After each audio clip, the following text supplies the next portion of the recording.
Triple H may have been gifted the World Heavyweight Championship, but to get a title shot, you're gonna have to earn it. Welcome back, guys, to Fog Wrestling for your Monday Night Raw review for 2002, back when Raw was good. 9th of September, we're here. It's almost the one... Oh, that's very close to... As I was going to say, it's almost the 1 year anniversary since 9/11, but it's not. We're 2 days away. SmackDown will be the day after. Although we did get patriotic shit on this show. Yep, and we actually kicked off with patriotic shit, right? They wanted to just get it straight out from under us, big man. We had Bradshaw, and I knew once he came out, he was taking the pin. Down. He can wave the flag about. He can talk about, here, we're going to win the belt. Fucking the white flag he should be waving. You know, he should be, but come on. What's Bradshaw doing? He needs Farouk back, or... JBL. He needs to go to the border. Show those little Mexicans who's boss. But yeah, we've the Un-Americans. Well, he could have showed Lance Storm and Christian who's boss and sent them back over the Canadian border. He's not that bothered about that border. That didn't happen. No, he's not that bothered about that one. He's bothered about the southern border. And it's kind of mad though, isn't it, how like Americans have never really had an issue. What's that all about? No, but I mean, like, I don't think... it's just not looked upon it the same, is it? No. But you could argue, say it's the same fit, even though United Kingdom and Great Britain exists. Like, in Scotland, you don't look at English people coming over as a problem. But when you've got people from the third world countries, it could be dangerous, then of course it's a problem. So you're saying Mexicans are third world? I'm saying there's more criminals come from Mexico than Canada, aye. There we go. But the cartels... Well, no, but think as well, it's Canada, where the fuck are you coming from Canada? If you're coming from Canada, you're from Canada. If you're coming from Mexico, you could be from anywhere in South America or Central America. You're basically getting all the fucking shithole countries like... Yeah, but no offense, taking in a lot of refugees. Yeah, but no, but we're talking like back then, you know what I mean? You think of like Mexico, the people to get to America that are travelling through Mexico. You've got all of South America, then you've got the likes of Honduras, El Salvador. I mean, it's not exactly places that are traditionally known for having great people. So no. I can see why the border, according to Bradshaw, should stay closed. Yep, but his win-loss record is very much in the L column here because he loses. Big Regal comes in, brass knucks. It's the first time we've seen the power of the punch in ages. What about make this a loser gets deported match? Where's Bradshaw and Kane going? I don't know. TNA? So there's a one-sided deportation. Right. It would need to be Mexicans against fucking un-Americans. Or the titles would need to be on the line, but Kane and Bradshaw would need to have them. Yeah. Anyway, I enjoyed this. It was good. Test came out, as always, but it wasn't his involvement that actually led to the victory. It was William Regal, the newest member of the Un-Americans. I've never liked these little Americans. His punch was packing power tonight. Smack Bradshaw punch with the brass knucks, and that was it. 1, 2, 3 for Lance Storm, and the tag team championships remain around the Canadians. Kane just feels like another bit of the furniture now, man. He came back, and I'm like, the big red machine. Now he's just like that guy. Needs the mask off. Lose the mask, damn it. Eric Bischoff came out, says that tonight we're going to get some Raw superstars competing in a fatal 4-way for no contendership because...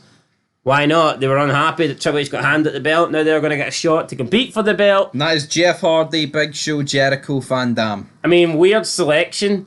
I don't know if the selection's weird or is it just that Raw pretty much has a poor main event scene at the moment. I say that as if it's like mid-card or something in this match, but still. Yeah, they've lost Rock. I know Rock was technically, he was both like, but they've lost Michaels. I know Michael wasn't really back, but... Taker's away to SmackDown. Yep. They lost Brock not long ago, and then he got made exclusive to SmackDown. Austin, obviously, decent while ago, but... I mean, the Raw roster's taking a bit of a pounding here.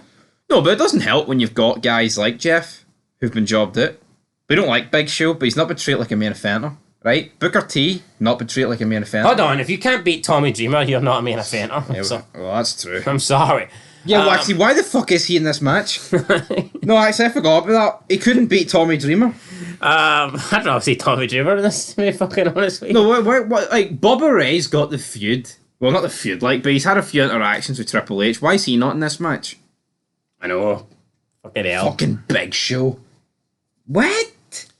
And he's first eliminated. Anyway, we'll get to that later on. Yeah, so then Eric says that he talks about the controversy on SmackDown. He says he's sick of it. The gay wedding, he doesn't want that shit tonight. He's going to give everybody what they do want. He's going to do some, gay stuff of his own, but it's going to be lesbian stuff. He's going to give us HLA, and he said HLA multiple times, and he could not get a crowd reaction. Literally nobody except Jerry the King Lawler knew what this was. And then when he says hot lesbian action, the entire crowd popped as if Stone Cold, and the glass had just shattered. So, I mean, everyone's popping for this. No one was popping for Billy and Chuck. Nope. And if it was today, though, it would be the opposite. And the people that do pop for Billy and Chuck, maybe they're just doing it for like a comedy angle. They know they're not really getting married or whatever, and they just happen to like that tag team. I think it's a pretty decent tag team. But let's say Eric Bischoff brought out two random... Let's say he said, well, if two gays can get married on SmackDown, then two gays can get it on tonight. And he said tonight he was going to bring out two random fucking men to have sexual fucking activities in the ring. I think they'd had to shut off Raw. Yep. I mean, you think the crowd... What network are we on? Spike? Aye. What's that previously? TBS? How do you... There's a difference between, two wrestlers that are over fucking doing a comedy fucking tag team where they're fake gay. Like, can you imagine if he actually brought out two grown men and they were going to kiss to try and compete with what they were doing on SmackDown? Would have got booed at the... You talk about heat. I mean, trying to think of the biggest heat we've seen in wrestling. That's probably up there. But that would have been it. Fucking would have made Michaels in Montreal look alright. Michaels would have lost his smile again. He would have, alright. Anyway, we got Terry and Chris Jericho backstage. I think Chris Jericho was debuting his Carlito gimmick here because he was chewing an apple and he kept spitting it. What was this achieving though? I don't know. He's just fucking spitting everywhere. Making him look like a slob or something. Yeah, Jericho's a bum. It's like these weird... Although I think it would have made more sense if it was Big Show doing this. Yeah, like a big fat bastard. Although you could probably eat about 10 at the one time, but... 10 apples. But yeah, so that happened there. I mean, it was alright. Then we got an interview with the coach, Triple H. Triple H says...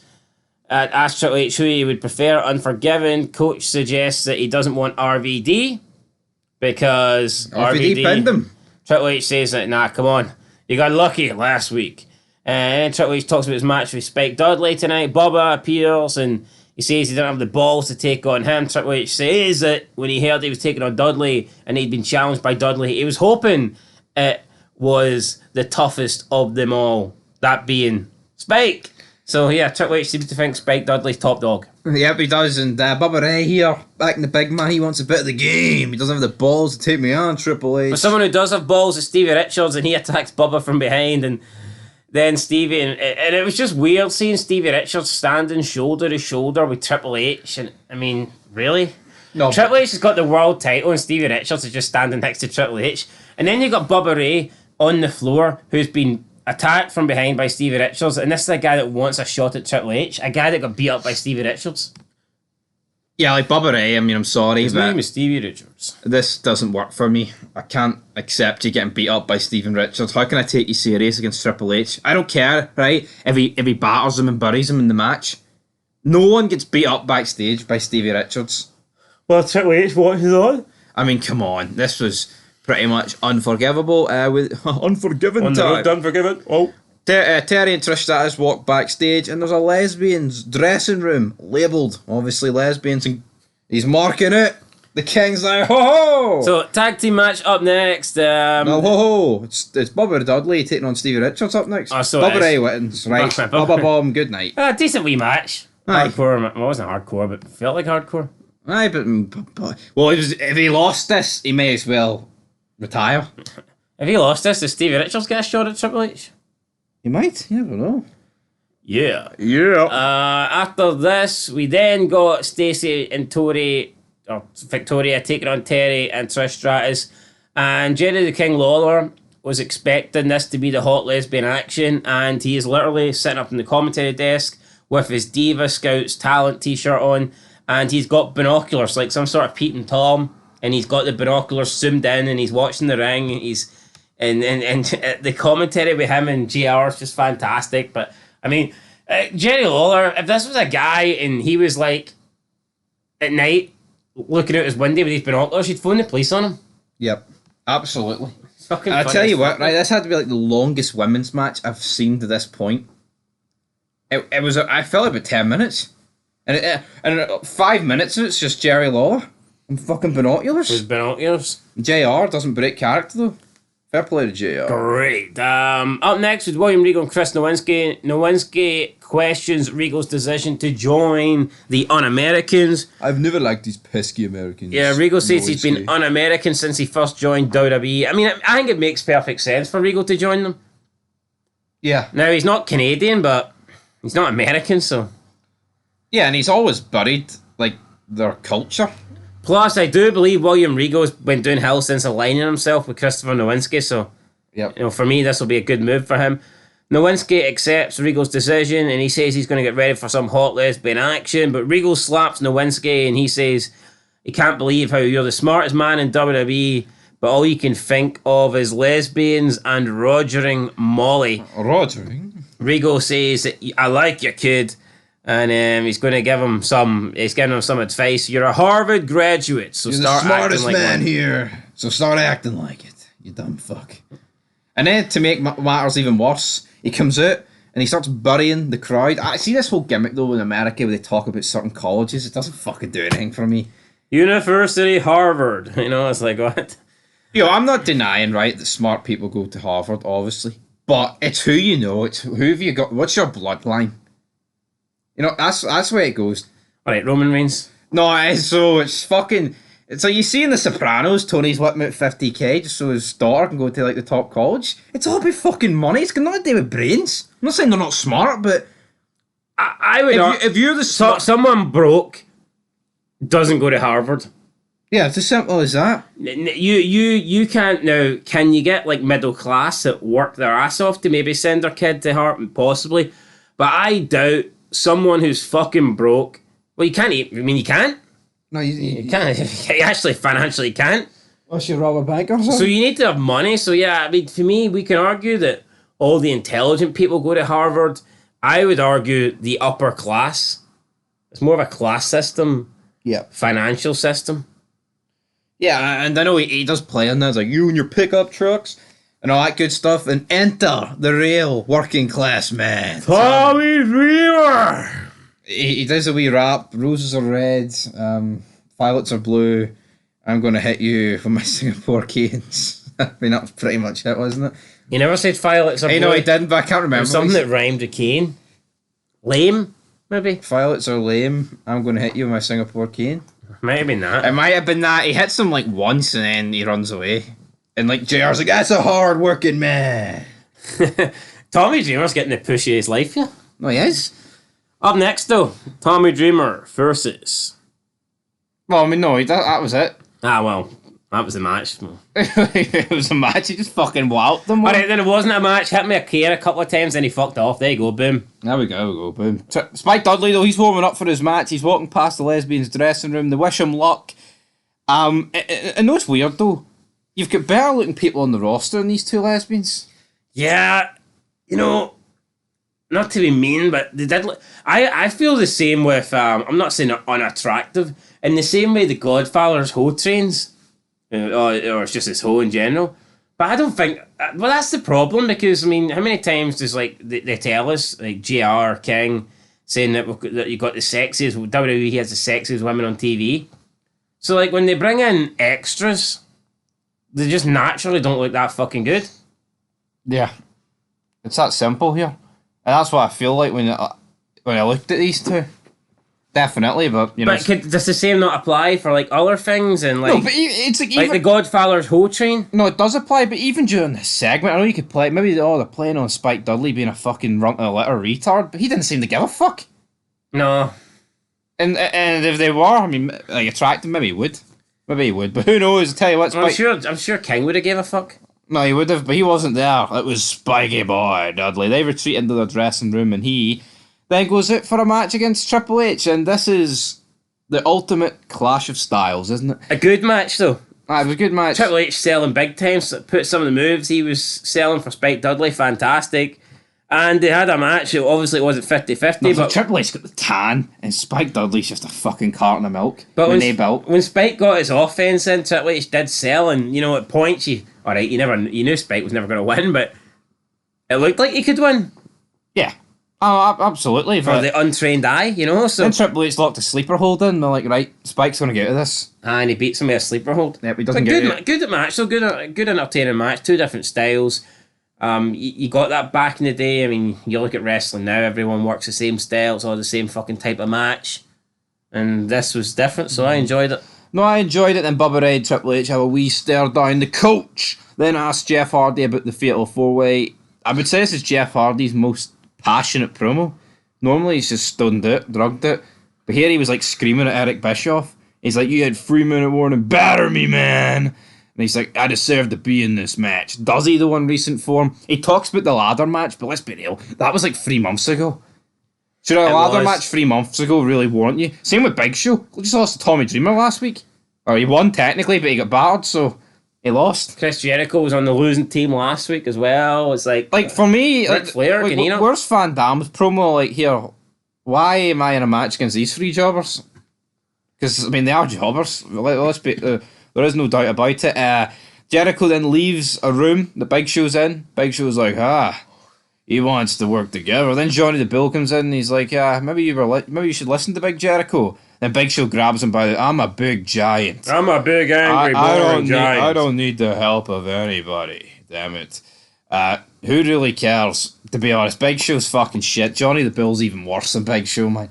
This guy has just been plucked out of thin air. Just so he can have a couple of hardcore title reigns. Yeah, honestly, like, I mean, I've never even heard of the guy. Didn't even know he existed. Has he actually had a match? No, I think he's just been backstage getting battered. And the odd pin. Yeah, I know he was involved in that, like, hard... But has he had, like, a proper match? Maybe on Heat. Or a dark match. Up next, we then have the coach and Booker T backstage. I'm just not digging Goldust and Booker T. I mean, Goldust had the Kane mask on. Alright, it was a wee bit funny. Then Kane appears, and then Bradshaw appears like, are you guys not ready for some Halloween in action? Boy. Come on, boys. Then Goldust Be American. Goldust is obviously a bit gay. And he's like, oh, no. No. Then Kane's like, I do. And Kane raises his hand like a big fucking red nose. Right, it's funny, right? But Kane is dead. Yeah, it's like, I mean, this is the kind of role that a main offender wouldn't really play. Like, Taker works, right? Because it was a complete gimmick change. Kane still has the mask, and the gimmick is there, but it's not really playing the gimmick. I just don't really understand what we're doing with Kane right now. Surely Kane should be in that Fatal 4-Way main event.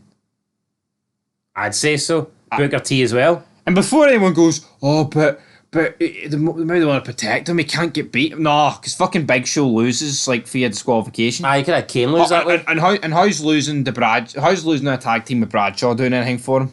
Yeah, you could have Kane lose that way, so I mean... No, yeah, honestly, then we got Booker T and Goldust taking on William Regal and Tess. The match eventually is ruled a no contest because it just turns into an 8-man brawl. And to think, a few weeks ago, we had the likes of Triple H, Rock and Taker in amongst this feud, and now it's just quickly turned to shite because Bradshaw's in there. Bradshaw. But up next, King finally gets what he wished for. It is the hot lesbian action, and I think it went on a wee bit too long. Do you not think so? Aye, a wee bit. I mean, they get it, they're taking their clothes up. But even if, I mean, they were just like skinny women. They didn't really have any shape to them. Like, again, like Trish Stratus would or Stacey Keebler would. Yeah, there's no 41.5-inch legs here. No, there wasn't. Like, it was just... They did kind of look like fucking hoes or something like that, or prostitutes or something. Rough people that you would see hanging on the streets of New York or some shit like that. And then, so they kept doing it, and then Bischoff was like, you know what? I think we've been doing it for about 3 minutes here, and all of a sudden, 3-minute warning came out, and they beat up. The kick from, was it Rosie or Jamal? The kick for Jamal in the first was almost killed her. Yeah. Sent her against the ropes like a fucking rocket launcher. 3 minutes too long. And fun fact, right, about this segment, so there was serious backlash over it, and TNN, the network, expressed its displeasure with the direction immediately. So, what do you make of that? It has expressed its deep concern to the WWE. We do not condone the content of this episode and will work... what's that big word there? You know that word. Hold on. TNA takes TNA, no, TNN, brother. Not TNA. diligently. Diligently, that's the word. To ensure that similar occurrences do not appear again on our network. I read that as TNA, for fuck's sake. TNA. No, but I'm pretty sure it was a segment to do with Stephanie McMahon. I don't think it's the same two people. But, what was wrong with it? They've done way worse in the past. I don't get it. So what? I mean, look what they done last week. Like, what was it? Where's King fucking actually touching women and shit? I don't get it. Sad to see TNN there not happy with the. I mean, serious backlash. Although to be fair, it's the gay community. Like, they fucking try and bitch about anything. So. We don't know though if it was the gay community. But this I don't understand because it's not like they were getting bashed. Yeah. No, you're not really painting them in a negative light. I mean, I don't get it. No, I don't get it. But backstage, we've got Ric Flair. He's like, the crowd love you, champ. He's talking to Rob Van Dam. Flair says, I think it's going to be game over. And he predicts Van Dam is the next world champion. So there you have it. Ric Flair giving Van Dam the stamp of approval. Like, but why is approval, not improvement. Could Flair not be in this match, man? There's so many people that could be in this match that ain't. I think Flair should be in this match. I think Booker T could be in this match. I think Kane could be in this match. Bubba Ray. Yeah, I mean, I just don't think Jericho lost last week. Big Show couldn't beat Tommy Dreamer, and Jeff Hardy's done fucking nothing for like 2 months now. He's been in a non-existent hardcore division. And every time he's in a match, he loses. Yep. So I don't quite understand the... There's a fucking case that Tommy Dreamer deserves to be in this match above the three of them. I just, like, for me, like, SmackDown, I think if they had a Fatal 4-Way match, you kind of know the four that would be in it. But if it was a different... You could make a case. I think there's a case for loads of people but on Raw, it's like, there's not that many. I think there's people that deserve to be in the match more than, like, Big Show and Jeff Hardy. But even those people, I don't necessarily think they deserve a number one contender shot. No, but you look at Dreamer, right? He was hardcore champ, lost to Van Dam, then he's battered the Big Show, and he's come out and battered Nowinski. Fucking stick him in. Like, Triple H lost to Van Dam. Stick Spike Dudley in as well while you're at it. Why not? Give Spike a rematch. Big Show was first eliminated because... The whole Eddie Guerrero chair thing. But I tell you, it was a botch. Jericho swung for him, and then, like, Big Show's supposed to hit it, but he lashed out at it and missed. Yeah, he tries then to... Then Jericho throws it down and pretends as Earl Hebner's looking right at him. So Earl Hebner knows Big Show didn't hit Jericho, but he DQs him anyway. Then we get Jeff Hardy getting eliminated. Jericho beats Jeff Hardy. Then it comes down to Jericho and RVD battling out for the number one contendership. Mm-hmm. And I don't think anyone was surprised when RVD wins. Triple H came out at the top of the ramp and he looked unhappy with RVD winning. So he says he's not scared of RVD, but his face tells a different story. Yeah, I think it's just mental though that they had to go down the route of protect Big Show when last week he got battered by Tommy Dreamer. That's my biggest takeaway. But yeah, a Raw card that just felt jobberish a wee bit. Yes, it was like, where is the... I'll give it a 6 out of 10. Yeah, I think a 6 is fair. I mean, I'm all for pushing these people, but we need a wee bit of main eventers. There's a lack of main eventers on Raw. Yep. Shawn Michaels' back better get better soon. Or else they're fucked. Because Triple H's back's going to go by carrying the show. There'll be 2 broken backs in the ass. Anyway, guys, 6 out of 10. Till next time, peace.